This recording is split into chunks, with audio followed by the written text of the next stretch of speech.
So I had the opportunity to do a little bit of the Indiana Adventure Trail, I think that's what it's called, and got off over on 74. I live about 45 minutes to an hour from here.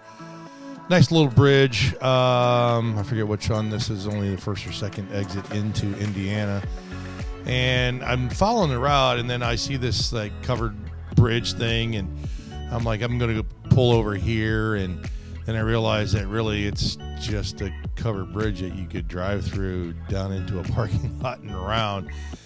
And it's cool. I mean, covered bridges are neat, right? And if you get a chance, I'm glad they kind of preserve it so at least people can see what it was like, way back when these were even more popular. There's a lot spread out throughout the United States, and I know a lot in Ohio, Indiana, Pennsylvania, and et cetera. Anyway, so I'm kind of driving around, and I'm like, is this really all what the Indiana quote-unquote like adventure trail, and again, I'll try to find the right name and put it on here, but just seemed odd. It's just really just roads. I mean, it's just, flat back roads, twisties, nice scenery, all that good stuff, but as an adventure rider, I was kind of hoping we'd do a little bit more off-road, and I didn't do the whole thing, but probably a third of it. It seemed like it was just more twisty roads and back roads through the countryside, which is cool. I mean, very nice ride. If you had a cruiser bike or, a touring bike. I did find this. It said no outlet or something like that. So I decided, to at least get off the road a little bit, and I went back here. It's like a private property. It looks like there used to be roads back here, but someone had the county cut them off or whatever. There was a trail there to the right, road closed. I thought about maybe venturing up that way, but when you're by yourself in those situations, you're better off just saying, you know what, maybe another day we'll come back here and take a look at it if I'm with somebody else or a couple other people, because it did look like there was a road that went up into the woods there that probably hasn't been abandoned for years. If you've seen my prior videos, always on the lookout for some of those, especially some of my riding buddies that I ride with. They'll probably chuckle when they see this, but anyhow, so I decided to kind of, all right, hightail it out of here. That's somebody's property back there. Didn't want to stick around too long. At least got a little gravel in, and then kept riding, and then it kind of ran into this road, which was kind of cool because this is, more of the stuff that I was really looking for on this loop or adventure trail, whatever.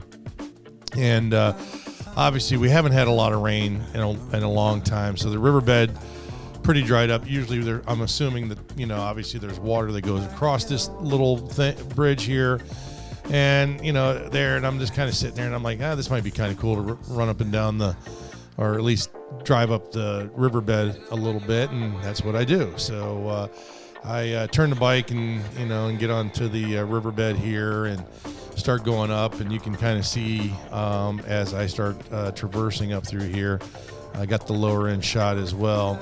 And then it really was kind of cool back there. There's some shelving, some flat rock shelving, and a little bit of pools of water and stuff up there. And I decided really not to go any further because, again, sometimes, not that I can't, but I'd rather be with people, one or two others, than by myself. So just turn the bike around. It's not obviously deep, slippery, or any of that other stuff. Got the bike turned around, going back down the riverbed, and back to the bridge part there, and just check it out again. This was kind of where I wanted to do some more adventure stuff and do a little off-road, so kind of at least fed that need for it. And then obviously got off here to the side. Didn't want to hit the hard rocks, but as you can see with the front end here, and up to the side there. So I went up here, did a little loop-de-loop, turned back around, as you'll see, come back down, and then across the bridge and through the tunnel. Kind of cool. I stopped, took pictures a couple of times. I'll share some of those with you. I thought that was kind of neat.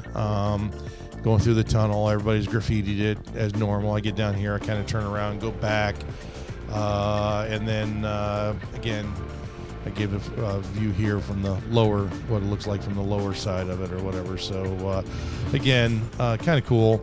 And this is where I turned around and went back. I didn't see this little trail here. I might have gone up that way, see what was going up there. But anyways, went back through it. Again, just trying to have some fun, do something different. I stopped right here. This is where I kind of took my pictures on the back end side. Again, turned around, heading out of Dodge, and just back and forth. So then as you kind of go along here, there's a little bit of long gravel roads here. This was kind of cool. You come up to the railroad tracks here, and it's kind of a sharp turn. You got to watch the railroad tracks there. I don't know if you can really tell. There's some deep holes in between the rails here, so you got to kind of watch yourself as you go over top of it. And then you're back down a gravel trail here and make a turn around this coming bend here. And the only thing you really got to watch there is any traffic or anybody coming on the other side, which probably not many. And then this was really kind of the first true, another like river crossing. This one had some water in it, not necessarily too deep. I kind of stopped here because I didn't really know how deep it was. I kind of looked at it, decided to stay to the right-hand side, and it was fine. It was, you guys will see, I'm going to show the lower clip or whatever, but a lot more water in this one. This was fun, but, just traversed right through it. Pretty easy stuff. And as you see, the lower shot right here, but I don't know. What is that? Maybe 3-4 inches deep, 5 inches deep, maybe at some part there. If that. So anyways, that was cool. There's another tunnel on the other side here.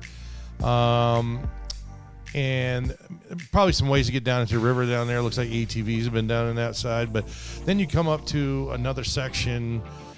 This is go through the river again. Again, you can just tell we've had no rain, and I'm sure that these are fun when they've got a little bit of water in them and the river's kind of going, because it's a long crossing. So that's kind of cool. A little bit of water, nothing to write home about here. Just, move along. But I bet you when the river's going, got a little bit going to it, that would be fun just because of the length of them. So, again, did a lower shot here. Just trying to show you kind of, from that angle what it really looked like. And, again, not much water here. I actually rode through the water just because I wanted to ride through the water. So, it was a good time. I'm hoping that the rest of the Indiana Adventure Trail or whatever is more of this and less of the road, but I kind of didn't show anything else because really I just got here and you got back on the road, and I took it all the way back to 74 and back into Ohio, back into Cincinnati. So a little taste of the Indiana stuff. There's some good stuff there, a lot more to come. I'm going to test it out and see what that's all about down the road, and hopefully you enjoyed. Take care. Bye-bye.